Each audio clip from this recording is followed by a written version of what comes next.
So Mm-hmm. how important is it that children have this early recognition of their learning disability? I believe it's very important that you can be able to diagnose that early or to know that something is going on.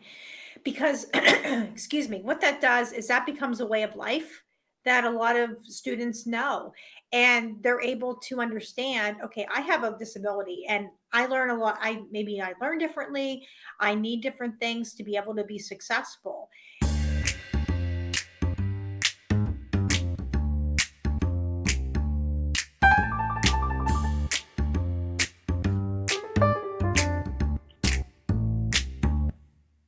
This is Chocolate and Coffee Break, a compassionate proposition, a space to share stories, bridge divides, and spark meaningful connections.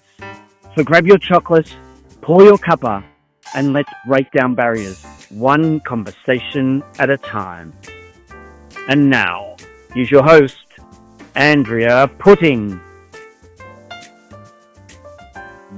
And welcome to Chocolate and Coffee Break. I hope you've got your chocolate and your cuppa, because today's guest, Michelle Steiner, is here to warm your heart.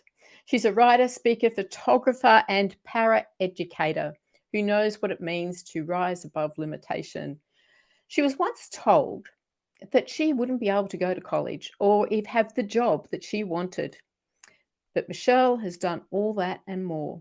So she shares her story and her mission, and hopes that, because everyone has a way to learn and shine in their own way. So Michelle, thank you for coming along this morning. Oh, today.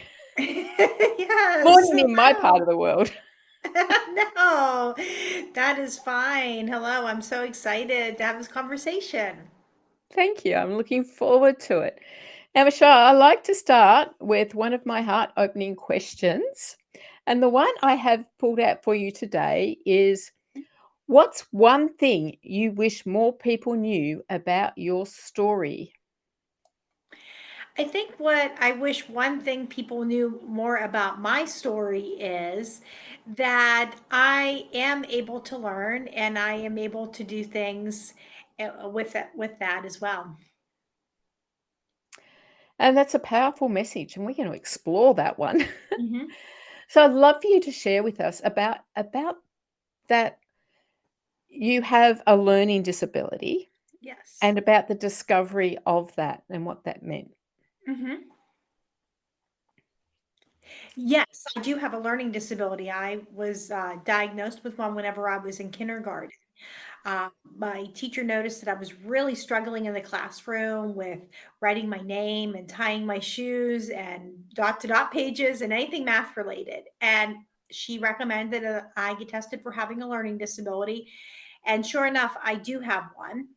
And I can remember they didn't give it an exact name at that point. It was more of a blanket term, but they knew I was not going to be a mathematician by the time I was 5 or 6.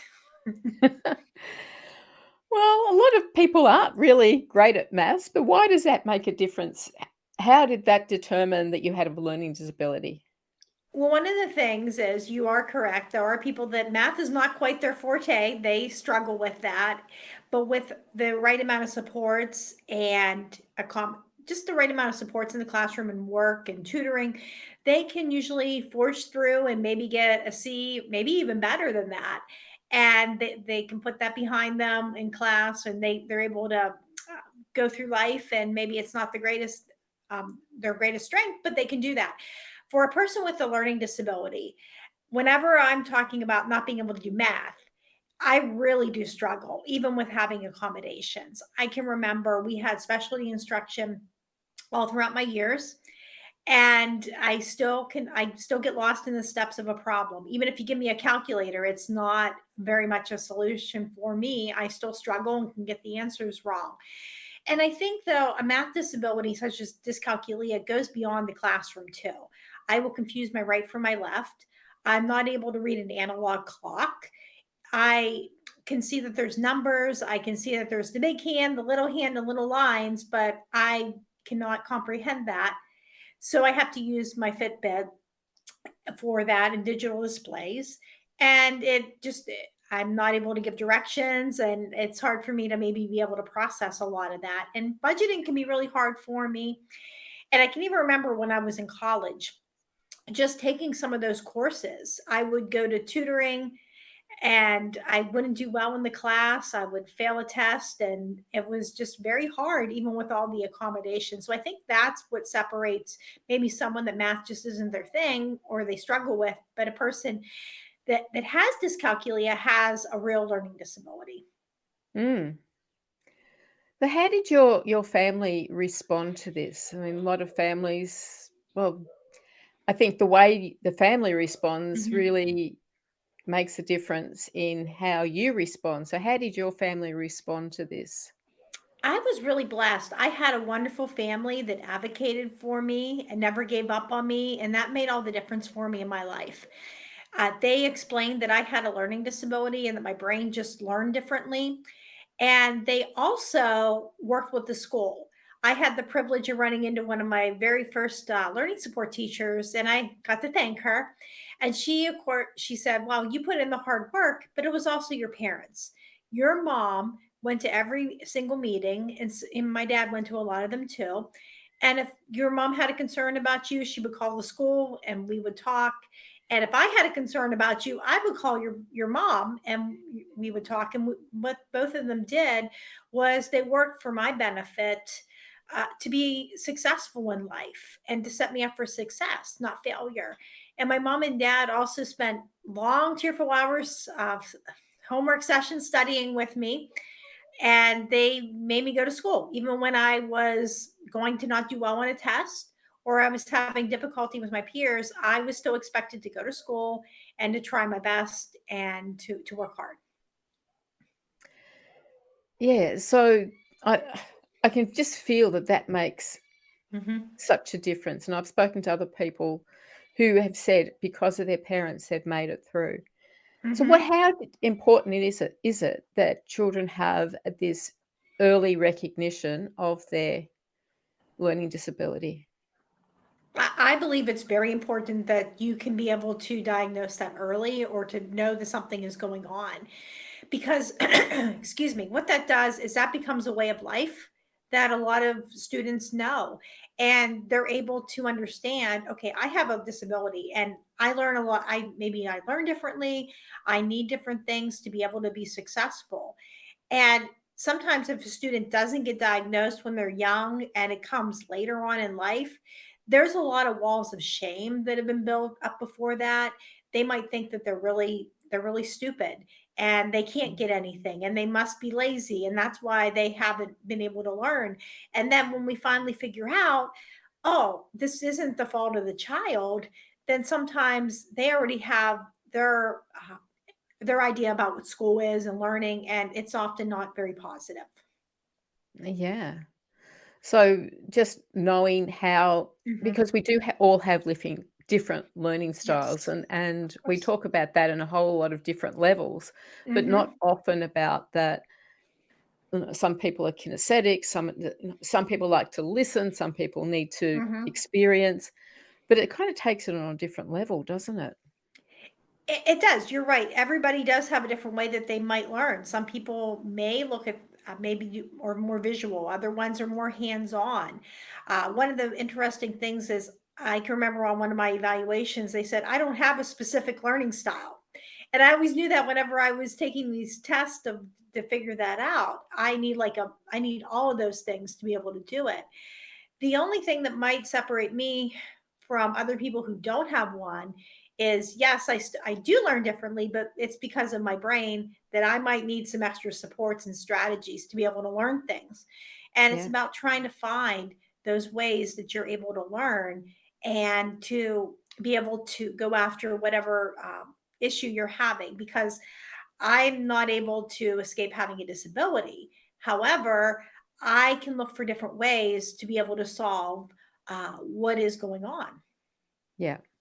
So I used to supervise high school exams at Mhm. the end of their school in the year Mhm. 11 and 12. And it was fascinating the allowances they had for the different Mhm. learning styles. We'd go in and we'd have this list of students who needed Mhm. specific things. For dyslexia, there was ones that you would have different color sheets and they would say, no, I need this sheet. And some would need to have a break. Some would have to sit in Mhm. certain places. Some would need to have a private room to sit in Mhm.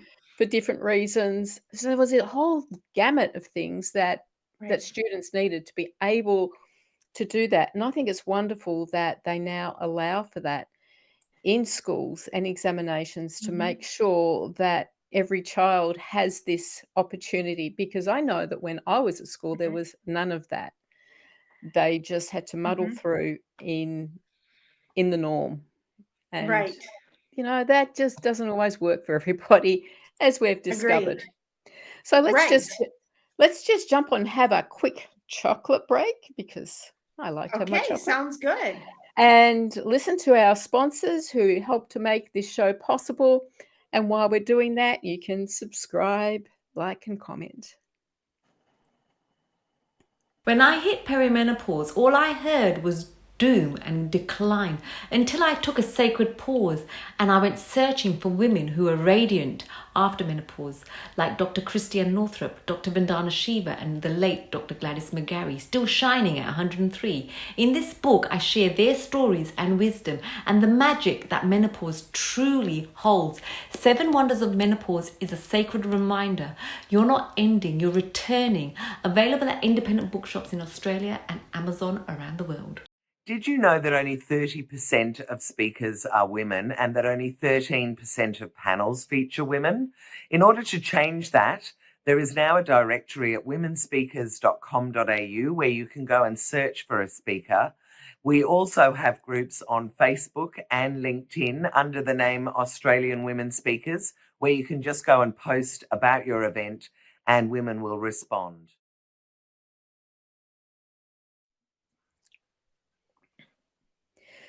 Michelle, you said that you were told that you would never go to college, that you just didn't have the ability to do that. Mhm. And so that was limiting where you went in the world, but you did go to college. So I'd love to hear more about that and the experiences with that.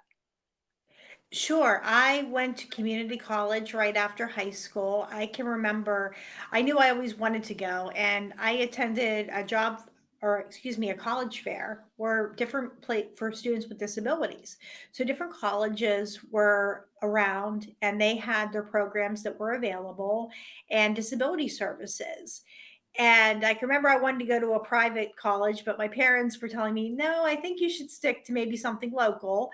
And I had support from a federal agency called Office for Vocational Rehabilitation. I was able to go to school, graduate debt free.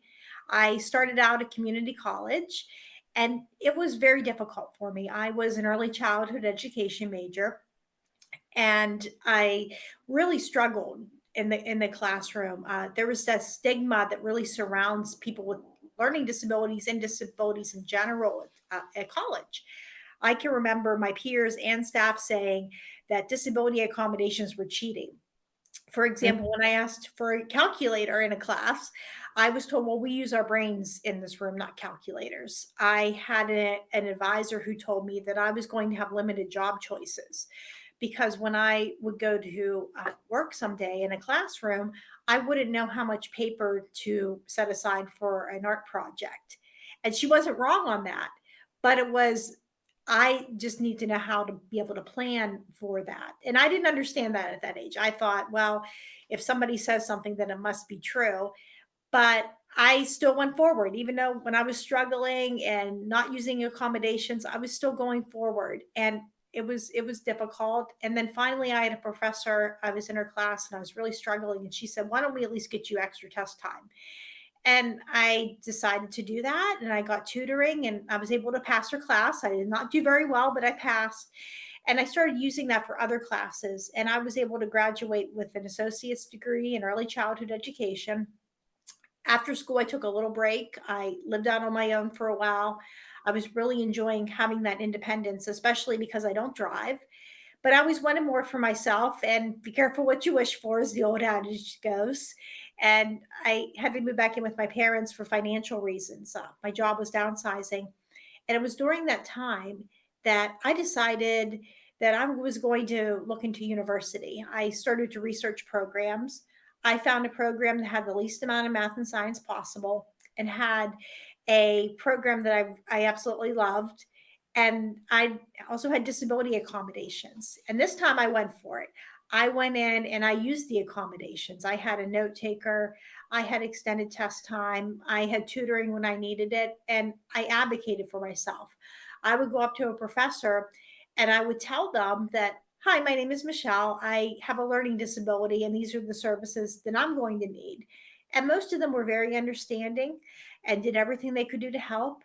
Other ones didn't quite get the memo, but I knew how to handle it. And it was a better experience. My grades improved dramatically. I made Dean's List for a semester, and I was able to graduate with a bachelor's degree in community programming for Americans with disabilities, despite being told I couldn't do it.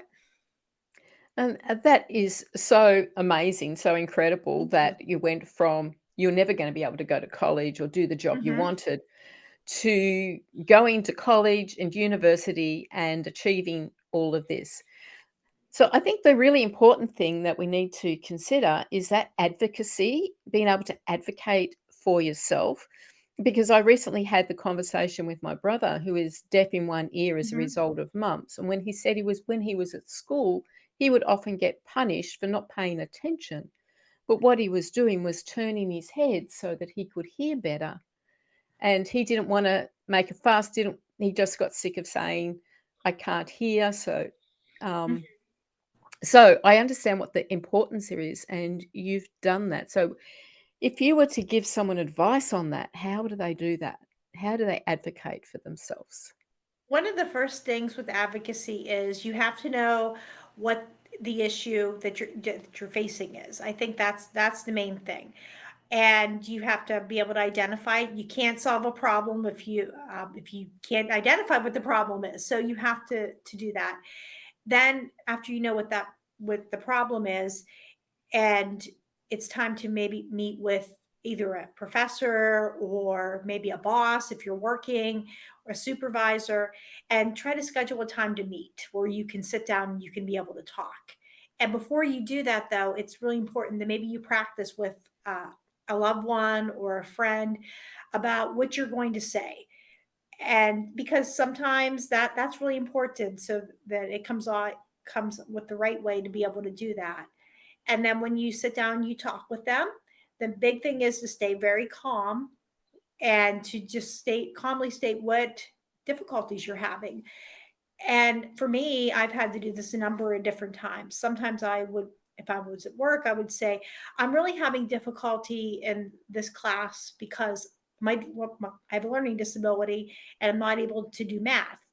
And that is I'll have to state that that's the reason, and also offer some solutions. So maybe the solution, if you're at a workplace, is like in the classroom, I'm not able to go into math classrooms and be able to help students. Or if I do, I can maybe walk around and try to be able to help them, but I cannot do what I can't do. And I think it's also important afterwards after you come up with a plan, to be able to be in communication with that person as well, to see if what they're doing is working, or does something need to be revised. And I also think it's important to document things, because if you don't document it, it never happened. Yes. So, and keeping those records of Yes. so that you know what works and what you need to do and what you have Mhm. done. I would think that could be very important with some particular learning disabilities, to have all of that prepared for you so you can go back. And there are so many different types of learning, Yes. what's considered learning disabilities. So there's a lot for us to be aware of and to be Of course. willing to look at and to be open to discovering with disabilities. Mhm. So let's have another quick break, and we can share in some more sponsors and nibble on some chocolate, because I'm enjoying my nibbling my chocolate and fill my cuppa. So Let's subscribe while we're there and like and comment on the show. Introducing 123 Read to Me. We give books to children who don't have books so they can succeed. Help us give away books to supported playgroups, kindergartens, schools, community events. Come and sort books. Donate money. $5 equals one book in the hand of a child. Because just one book a day creates clever, kind and confident kids. 123 Read to Me. If this interests you, let's talk. You've ticked the boxes: career, commitments, calendar that's more packed than your pantry, but something's still missing. In Compassionate Purpose, Andrea Putting invites you to stop chasing busy and start living with intention. This book is about real fulfillment through small acts of compassion, purpose-driven service, and meaning that last. No pressure, no perfection, just purpose with heart. Compassionate Purpose, Discovering a Life of Fulfillment. Search for Andrea Putting on Amazon.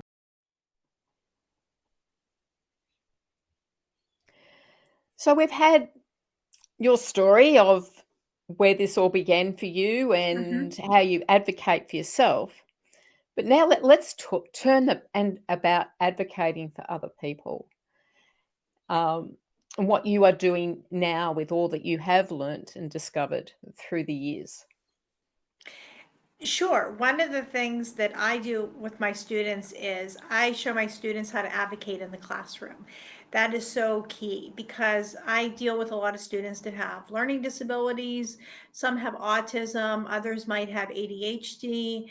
And for my students, they are one day going to leave me, and I hope that they're able to achieve every dream that they want. But for so many of them, their disability is going to stay. So it's so important now that we show them how they can advocate and be able to speak up and be able to manage that. And a lot of times I might have a student that might be afraid to speak up and they're really struggling in the classroom. And all the kids know, do not ask me for help with math. I can't do that. And sometimes that's a beautiful thing too, because they do need to learn how to speak up if they have a question about that. And I'll say, well, what do you think we should do about that? I had a student that had an issue with that a few weeks ago. And she goes, well, I think I should send an email about my grades. And I said, yeah, that sounds like that's a great idea to be able to do that. And it's just teaching them at that very young age to be able to do that. I also do that through my blog where I write about my life with a learning disability.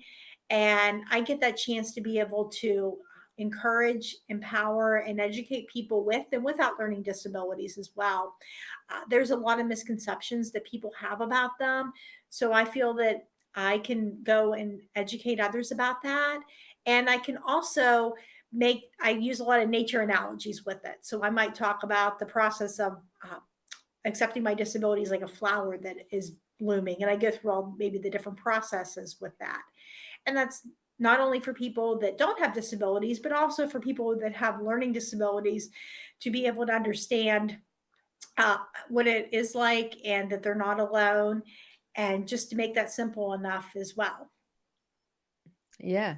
But sometimes the learning disabilities are what are considered disabilities. They have a lot of strengths with them.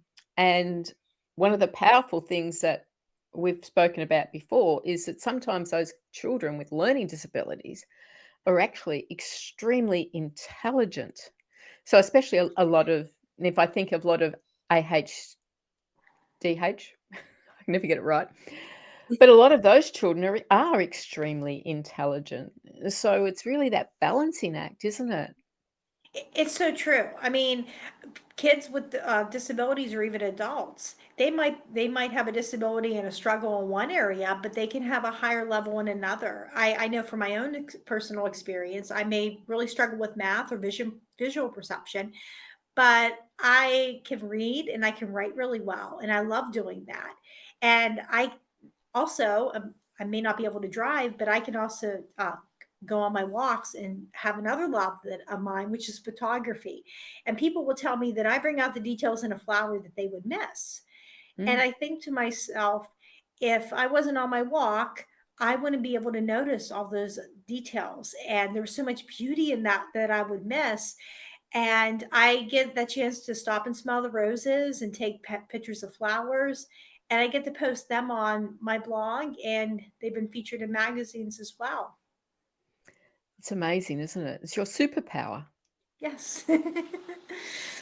And I always think, I hope I'm not saying something that's not politically correct here, but those with autism, they are not their superpower is that they are so focused on one thing that they block out everything else. Whereas for me, I've got a million things happening at once, and so I never really reach those full potential in any one area because I'm doing many things. Whereas they can just block out everything else and focus. Is that what you find with working with I autistic? find that some people with autism are like that, and other ones might struggle with that as well. I do find with a lot of people with ADHD that they have that hyper focus in one area, and a lot of times we think, oh, they're not paying attention when they actually are paying attention. It's just they're focused on everything, and sometimes that can be an effect. And sometimes people with autism do have special interests. That is one of the things that people do have. So they might have an interest in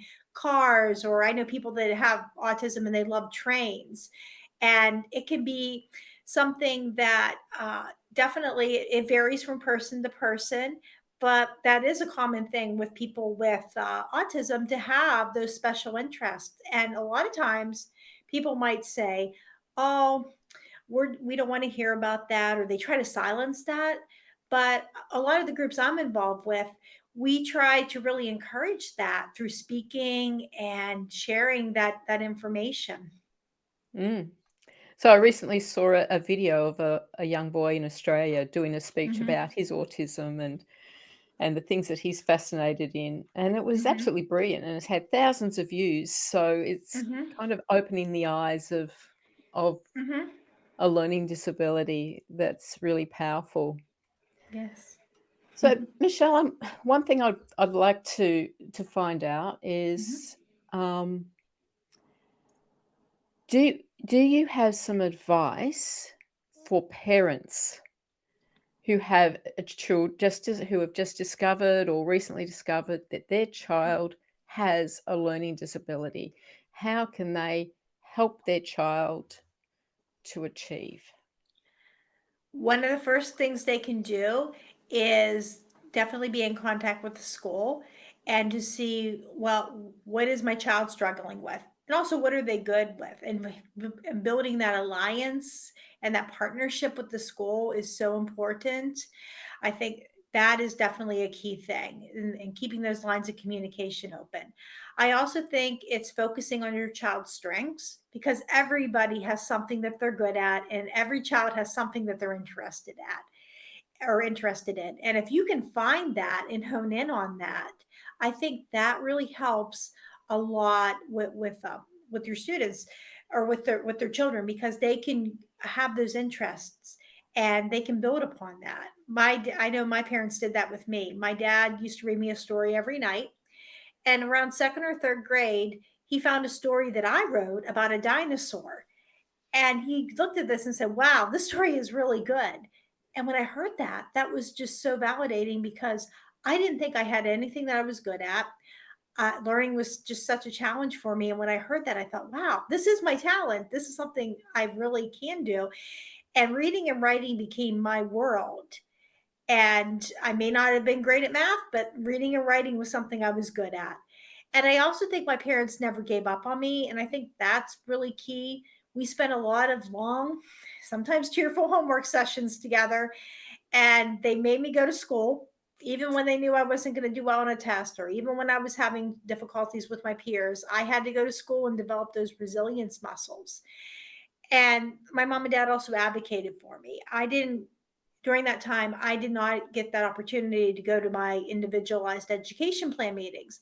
But my mom and dad would say, Michelle, we're going to your IEP meeting. Is there anything you want us to talk about? And they would bring up those concerns for me. And that showed me how I'm to advocate and speak up for myself. So Thank you, Michelle, for joining us today. Just quickly throw us a link for you if people want to get in touch. You can find me at my blog, www.michellesmission.com, and I'm also on Facebook. Wonderful. Thank you so much. I'm sure your story has touched many people today. And have a Brew the Change challenge this week. Share your chocolate and coffee with someone whose story you don't know yet, and ask them what is it that they have hidden that they want someone to know about. You might be surprised what you discovered. And until next time, let love be the loudest voice.